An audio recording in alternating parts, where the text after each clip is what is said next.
সন্ধ্যা নামার মুখে গ্রামের শীষ প্রান্তের ছোট্ট জঙ্গলে হাঁটছিল নীলা। বয়স মাত্র 16, কিন্তু দায়িত্ব যেন পুরো সংসারের কাঁধে। বাবা দিনমজুর, মায়ের শরীর অসুস্থ, সংসারের নিত্য প্রয়োজনের জন্য প্রায়ই তাকে কাঠ বা শুকনো ডাল কুড়াতে জঙ্গলে যেতে হয়। সেদিনও সে তাই গিয়েছিল। কিন্তু কে জানত সেই দিনটিই তার জীবনের সবচেয়ে ভয়ঙ্কর স্মৃতি হয়ে থাকবে। জঙ্গলের ভেতরেই লুকিয়েছিল জ্যোতিষী। লোকটি গ্রামে অনেকের কাছে চেনা, বয়স 40-এর কাছাকাছি। সে ছোটকাল থেকেই অন্যায়ের সাথে যুক্ত থাকত, কিন্তু পরিবার আর সমাজের ভয়ে কেউ কখনো প্রকাশ্যে কিছু বলেনি। জ্যোতিষী জানত নীলা একা এসেছে, চারপাশে তখন কোনো মানুষ নেই, আর সেই সুযোগটাই নিল সে। নীলা যা ভাবতেও পারেনি ঠিক তাই ঘটল।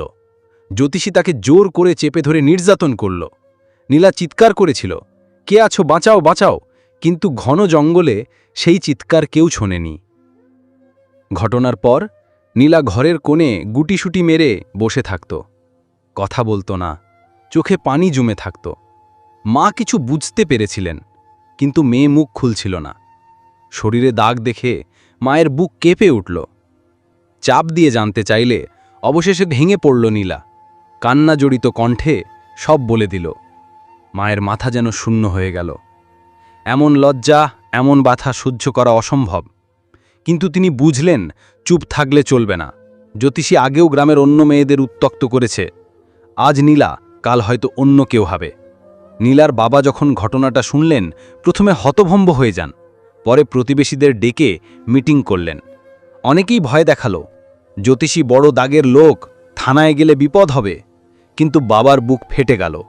তিনি বললেন, আমার মেয়ে যদি ন্যায় না পায় তাহলে বেঁচে থাকার কোনো মানে নেই। সেই রাতেই গ্রামের কয়েকজন প্রভাবশালী লোক মিলে থানায় গেলেন। পুলিশ প্রথমে গুড়িমুষি করছিল, কিন্তু গ্রামের মানুষের চাপ আর স্থানীয় সংবাদের খবরে নড়ে চড়ে বসল প্রশাসন। থানায় মামলা হলো, নীলার ডাক্তারি পরীক্ষা করানো হলো। প্রতিটি ধাপ ছিল ভীষণ কষ্টের, কিন্তু নীলা মায়ের হাত চেপে শক্ত হয়ে দাঁড়িয়ে থাকল। সমাজের কটু কথা, অজস্র দৃষ্টি, সব কিছু সহ্য করে সে সিদ্ধান্ত নিল জ্যোতিষীকে শাস্তি না দিয়ে ছাড়বে না। জ্যোতিষী পালিয়ে বেড়াতে লাগল, কিন্তু শেষ পর্যন্ত আইন তাকে ধরল। গ্রেপ্তার হয়ে যখন তাকে পুলিশের গাড়িতে তোলা হলো, গ্রামের মানুষ জড়ো হয়ে গালাগালি দিতে লাগল। নীলা প্রথমবারের মতো বুক ভরে শ্বাস নিল। মামলা চলল মাসের পর মাস। প্রতিদিন নতুন নতুন সাক্ষী, জেরা, চাপ, সবকিছুই যেন নীলার ক্ষতকে নতুন করে উস্কে দিত। জ্যোতিষীর পরিবারের পক্ষ থেকে নানা প্রলোভন দেওয়া হলো, মামলা তুলতে বলল, টাকা দেওয়ার প্রস্তাব দিল, কিন্তু নীলা অটল রইল। একদিন আদালতে বিচারক সরাসরি নীলাকে জিজ্ঞেস করলেন, তুমি কি আদালতের সামনে বলতে পারবে কি ঘটেছিল? নীলা কেঁপে উঠল, কিন্তু মায়ের চোখে সাহস খুঁজে নিয়ে বলল, হ্যাঁ স্যার, আমি সত্য বলবো। আমি চাই না আর কোনো মেয়ে এমন কষ্ট পাক। তার কণ্ঠে দৃঢ়তা ছিল।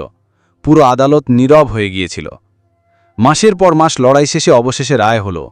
আদালত জ্যোতিষীকে দোষী সাব্যস্ত করল এবং যাবজ্জীবন কারাদণ্ড দিল। খবর ছড়িয়ে পড়ল চারপাশে। অনেকে বলল এই প্রথম কোনো মেয়ে এত সাহস করে মামলা করে জয় পেল। নীলার চোখে জল এলো, কিন্তু এবার সেই জল ব্যথার নয়, স্বস্তির। রায় ঘোষণার পরও নীলা থেমে থাকেনি। সে নিজের গল্প সবার সামনে বলতে শুরু করল। স্থানীয় স্কুল, কলেজে গিয়ে সে মেয়েদের সচেতনতা নিয়ে কথা বলতো। চুপ থাকলে অপরাধীরা আরও শক্তিশালী হয়, কথা বলতে হবে, প্রতিবাদ করতে হবে, এটাই ছিল তার বার্তা। বন্ধুরা, ভিডিওটি ভালো লাগলে ভিডিওতে লাইক, কমেন্ট এবং শেয়ার করে দাও, আর চ্যানেলটিকে জটাপট সাবস্ক্রাইব করে দাও।